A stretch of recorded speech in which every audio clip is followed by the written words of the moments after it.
tallest of 7 hills in Florida's capital city, covering every corner of the Big Bend. This is the award-winning News 20 at 5 Live.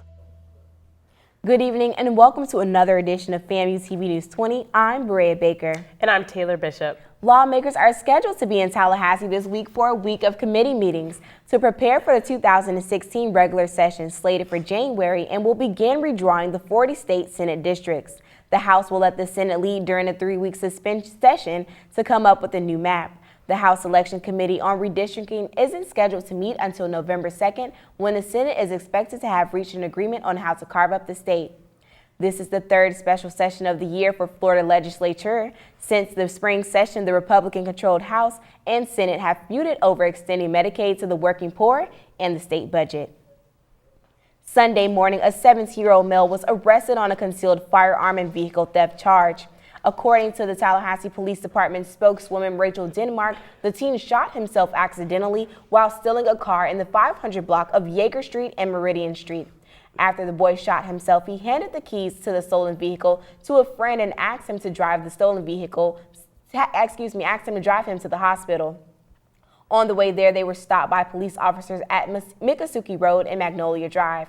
After receiving medical treatment, the boy was transported to the juvenile center. The Community Human Service Partnership plays a vital role in funding for social service programs here in Tallahassee. Multimedia journalist Berea Baker has the story. During the Leon County Commission meeting Tuesday, county commissioners voted to pass funding for the Community Human Service Partnership. The CHSP requested $4 million from the county to help fund their social programs they support. Alva Strickland, interim CEO of the Big Brother Big Sisters of the Big Bend, says the CHSP plays a big part in funding for their match program, which pairs a child in need with a suitable mentor. 500 matches in the community, and a lot of what we do here in this office is match support. We make sure that it is a good match, that it's a very intentional match. We make sure that the matches are followed up with monthly. We call them bigs and littles, but we contact the bigs. CHSP funding makes up about 17% of their annual budget, according to Strickland. It costs about $1,500 a year for one child.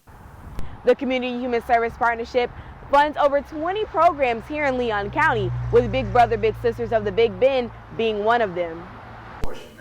Ellen Pakowich, Executive Director of the United Partners for Human Services, represented the CHSP during the meeting. You can think of in this community that serves human services. So Second Harvest, for example, will be using their allocation to provide food for people that are hungry. The CHSP hopes to expand their programs for human services by the next fiscal year. Berea Baker, FAMU TV 20.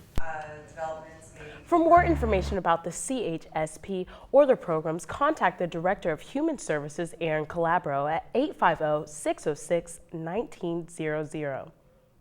The Tallahassee Fire Department is adopting a new plan to up its recruitment efforts. The fire department has started placing feather flags along the roadsides, hoping to attract possible employees. These feather flags are similar to those that fly outside of fast food restaurants such as Wendy's, but are dedicated to luring folks into a career path in firefighting. The flags are located at a few of the stations around town with different logos and sayings, such as "Answer the Call." These flags are intended to draw those interested into visiting the TFD website. Florida Governor Rick Scott is asking the state for more money for teachers. Keita Browning tells us more. Thanks, Berea. Today, Governor Rick Scott is expected to ask legislators for $1 million in proposed funding for a summer residency program for science, technology, engineering, and math teachers.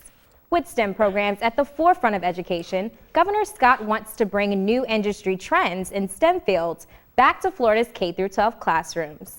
If approved, high-tech companies would partner with the state to train teachers, and 27 companies have already confirmed their participation. I'm Keita Browning. Back to you guys at the desk. The City Commission just held their first public hearing for the proposed development agreement for the center of Tallahassee. Multimedia journalist Mary Chastain tells us more. Thank you, Commissioner. Any questions? The City Commission held their meeting on October 14th, and one of the hot topics was the center of Tallahassee. Commissioner Nancy Miller had a lot to say about the mall's reconstruction. It will be a 10,000-seat arena. The city manager is to be commended, and the staff, along with the team from Alex Baker and his team, because they really worked hard to come to a place where both parties could be comfortable. The commission had the first of 2 public hearings for the property development at the center of Tallahassee's amphitheater.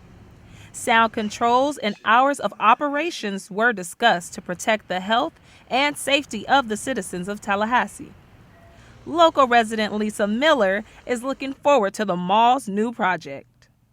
I just think it's a rebirth of that area, which has been sorely needed for so long, and I just think the City Commission's doing the right thing by trying to give it a spark. The proposed development includes a 10,000-seat amphitheater and 1,030,000 square feet of retail and commercial, according to talgov.com. The agreement also includes transportation currency, Star Metro service, and public benefit. For updates on City Commission meetings or summaries on meetings that were previously held, you can visit talgov.com. I'm Mary Chestang for News 20 at 5.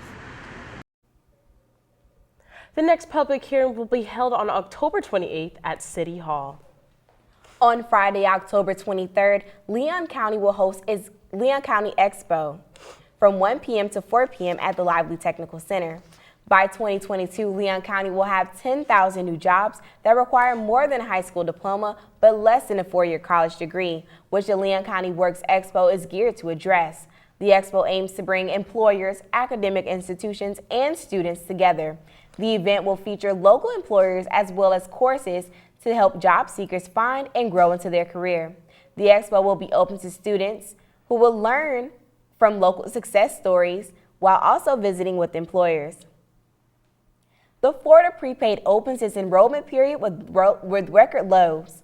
The Florida Prepaid plans are now up to 50% lower than last year, offering all plans starting with less than $175 a month, including 2 plans that start at less than $50 a month. According to the Florida Prepaid press release, the significant price reduction is the first ever in the history of Florida Prepaid. The huge price drop is the result of a new state law that helps control future costs at state universities in Florida. Coming up on News 20 at 5, a hit and run leaves 2 people dead with the driver still on the loose. A plane malfunctions in the air. Find out what officials say caused the problem. Also, a typhoon makes landfall in the Philippines. We'll give you show you the damage that it's causing. Stay tuned. You're watching News 20 at 5.